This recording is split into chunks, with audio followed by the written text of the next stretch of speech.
आपका न्यूज तक अब 1 करोड़ के पार। आपका आभार। यूं ही बना रहे हमारा प्यार। मैं कब भगवान का खिलाफ हो गया? मैं कब ईश्वर का खिलाफ हो गया? कहीं वक्तव्य में देखिए मैं भगवान और ईश्वर का खिलाफ हूँ, मुझे बता दीजिए, मैं आपको चुनौती देता हूँ। लेकिन मेरी बात समझिए ना, मेरी बात समझिए कि मैं अगर कहीं भगवान और ईश्वर के खिलाफ बोला हूं तो मुझे एक विजुअल दिखा दीजिए तो सही। अगर चंद्रशेखर ने कहा तो ये बड़ी आपत्ति है, मेरे जीव का कीमत 10 करोड़ हो गया। मोहन भागवत तो दो बार कर चुका है साहब। मोहन भागवत का तो वक्तव्य देख लीजिए, सुन लीजिए, पढ़ लीजिए।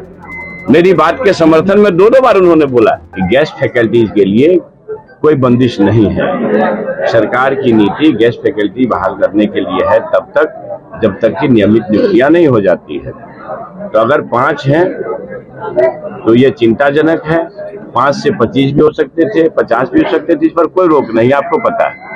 तो इस मामले में हम तो प्राचार्य महोदय को कहेंगे और हम विश्वविद्यालय एडमिनिस्ट्रेशन से बात करेंगे कि आखिर इतनी कम संख्या में क्यों है, इसलिए कि गेस्ट फैकल्टी के बहाली पर कोई रोक नहीं है सरकार की तरफ से, ये नियमित बहाली होने तक। अब नियमित बहाली के बारे में आपको पता है कि न्यायालयीय मामलों में अगर बातें उलझती हो तो सरकार इसके लिए दोषी नहीं होती। तो इसका समाधान कैसे होगा सर? तो गेस्ट फैकल्टीज होंगे, कराएंगे आप जाकर के? कराएंगे नहीं, वो तो आदेश दिया हुआ है। गेस्ट फैकल्टीज के लिए कोई रोक नहीं है। गेस्ट फैकल्टीज कॉन्ट्रैक्ट महंगी होती जा रही है। 5-5 हजार रुपए लग रहे हैं, 3,000 से 5,000 रुपए लग रहे हैं सर। गरीब आदमी कहाँ जाए? अच्छा, तो शिक्षण शुल्क महंगी होती जा रही है। तो जो 9 साल पहले आए थे तो महंगाई पर रोक का वादा करके गए थे, तो महंगाई चरम पर पहुंचा रहे हैं, तो उसका असर तो हर जगह पड़ेगा। आपने रामचरितमानस को पोटेशियम साइनाइड कहा था, क्या आप तक उस स्टैंड पर कायम हैं? आप मेरी बात समझिए। अब मैं यहाँ आया हूँ शिक्षा के मंदिर में, मैं जब बोला हूँ तो उस बात को आप सुने हैं। मेरा ये कहना है कि मैं कहाँ हूँ,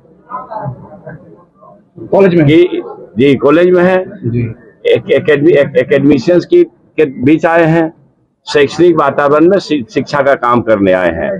आप जिस तरह का सवाल कर रहे हैं, मुझे पता है गोदी मीडिया क्या चलाना चाहती है।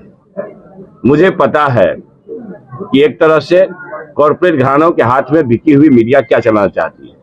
इसलिए आपके पास कुछ बोलने से रहा। मैं कब भगवान का खिलाफ हो गया? मैं कब ईश्वर का खिलाफ हो गया? कहीं वक्तव्य में देखिए मैं भगवान और ईश्वर का खिलाफ हूँ, मुझे बता दीजिए, मैं आपको चुनौती देता हूँ। लेकिन मेरी बात समझिए ना, मेरी बात समझिए कि मैं अगर कहीं भगवान और ईश्वर के खिलाफ बोला हूं तो मुझे एक विजुअल दिखा दीजिए तो सही। अब जो बात आप कर रहे हैं, अगर चंद्रशेखर ने कहा तो ये बड़ी आपत्ति है, मेरे जीव का कीमत 10 करोड़ हो गया। मोहन भागवत तो दो बार कर चुका है साहब। मोहन भागवत का तो वक्तव्य देख लीजिए, सुन लीजिए, पढ़ लीजिए। मेरी बात के समर्थन में दो बार उन्होंने बोला कि भाई जो पुराने शास्त्र हैं उसमें स्वार्थी लोगों ने कुछ गलत तर्क जोड़े हैं।